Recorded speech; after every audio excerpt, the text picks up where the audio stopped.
for you? What's the excitement level about getting out there? I mean, you've been talking to them forever, now you actually get to do it. Yeah, it's a long time coming. In some ways it feels like yesterday that we were at the opening press conference and I was meeting these guys for the first time, and in some ways it feels like forever ago, right? And I was just saying, Arya, it's nice to be out here and kind of break the ice, right? For the players, obviously, as much as, if not more, than for the coaches, right? It's all new to all of us, right? So to get out here and be with the ball, be on the field that we've been staring at, the new field we've been staring at for several months now, we're all just excited. What do you hope to get out of an opening practice? Just honestly, everybody's comfort level rising, right?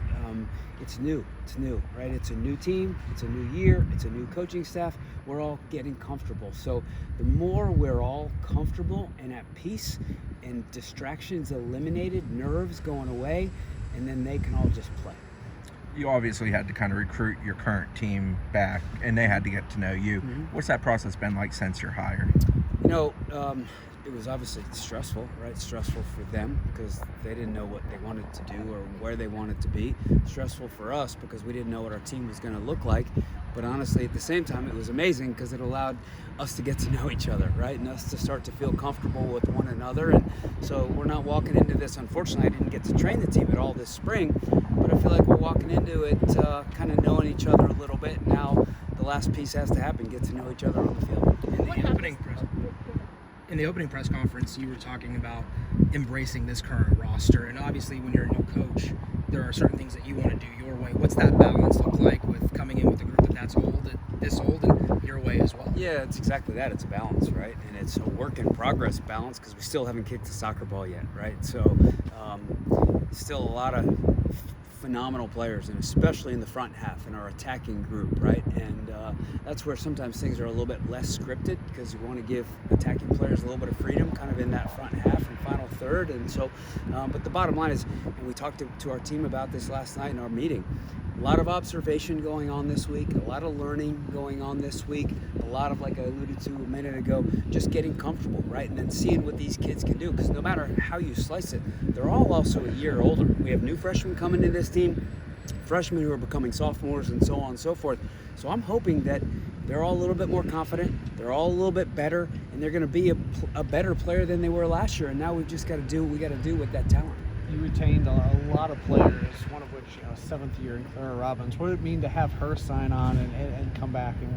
Big deal in a lot of ways, right? Obviously losing her kind of partner in crime, her partner on the field, her partner in life, Emily Madrill was tough for our team, but that was very quickly followed up with Clara's recommitment to this team and to these people and to these players. And I think it allowed everybody to kind of take a deep breath and feel okay again and know that you have a kid that's been around the block so often and so many times.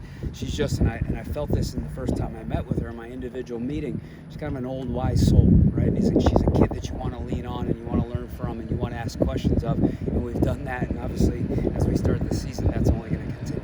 What happened these last couple months been like for you? Just endless work, right? Re-recruiting, getting to know these kids, recruiting moving forward, right? The recruiting rules have changed, so we've had to put together a recruiting list and get on the phone with kids starting June 15th, putting together a coaching staff, right? So it's just been busy, and honestly though, none of it was unexpected. We knew that when we came here and decided to make this move, we had to jump 2 feet into the pool, and it was going to be a deep end, and we're in the deep end. I'm just glad we're here on day one of soccer. And Coach, just tell me about how you will mix your style and how you will bring that to FSU and fuse those together to stay successful. Yeah, I think it starts with just that relationship. Right? I can't try to be Mark. I can't try to be anybody but myself. I got to be me, right? And if I am me, they're going to get the best version of me, and that's what they need, right? Yet at the same time, I've got to coach them, right? Mark recruited a very certain type of player, very cerebral, technical player. So it's my job to use them to the best of my ability. Yet at the same time, be Brian Pensky and pick them up, coach them, cheer them on, have a little bit of emotion because that's who I am, and I just got to be myself. I talked to a couple of players yesterday, and it's easy always when you're trying to chase a national championship, what happened to them 2 years ago, but then they won it last year. How do you recreate that energy, that fire, and the desire to try mean, that starts on day one, and you guys probably all saw it, right? The first poll came out, which isn't surprising. We're the number one team in the country, so the target is on the back, right? And so that's something that collectively, those are talks we've got to have. That's got to, it's a place that no one in this program has ever been in before. Right? Maybe Clara in 2019, right? After the 2018 national championship, right? So maybe we need to lean on her a little bit, but we've got to not think about it, right? We've got to focus on what's the process? What do we have to do on this day to become better? On August 18th, what do we have to do to beat South Carolina? And if we're thinking and focusing on repeat, we're not going to repeat. We got to focus on how we're going to win that day and how we're going to be great that day. And if that's our focus, then we give ourselves a chance. Coach, Lauren's going to miss the first 3 or 4 games with her international duty, which is a great honor, obviously. Amazing. But it puts you in a tough spot. You're going to be starting with the back line that's going to be completely new, no returners at all. Do you kind of know what you're going to do back there already, or are you kind of trying to figure that out still? Yeah, a little bit of both. We literally, with Lauren being gone, we will enter basically the first month of the season with none of the back five that started and played in the national championship, right? We have Heather Payne back, who kind of played as a wing back in that national championship, and very happy and fortunate to have her back because she's another wise old soul, right? And has a lot of international experience. So I think she'll figure back there and somewhere in that back line. And then actually we've met with a couple kids over the last couple days and starting to tell them that we're thinking about them at center back. We've got to put together an entire back line, center backs and wide backs. We've got to decide, is it a 4-back or is it a 3-back? And so we've got some ideas of some players, some kids, honestly, that we feel really good about, and a combination of really good soccer and really good athletes and a little bit of personality and people that can communicate well, which is obviously what you need in the back line. When you watched them last year, at Tennessee, and you watched them in the College Cup, what did you admire about that group, watching them from afar?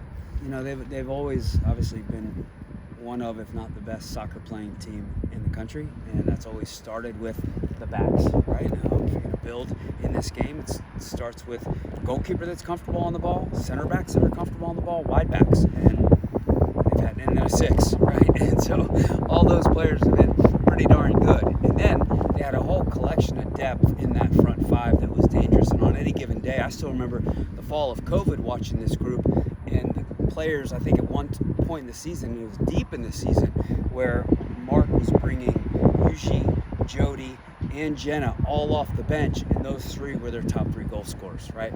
That's an embarrassment of riches right there. So I've just known way before I took over here at the end of April, I've just watched this team, I've watched Mark, and I've watched these players. So that's what he's had, is an embarrassment of riches. A little bit of a blend of keeping the ball on at times, right? They go direct, and I learned this last year.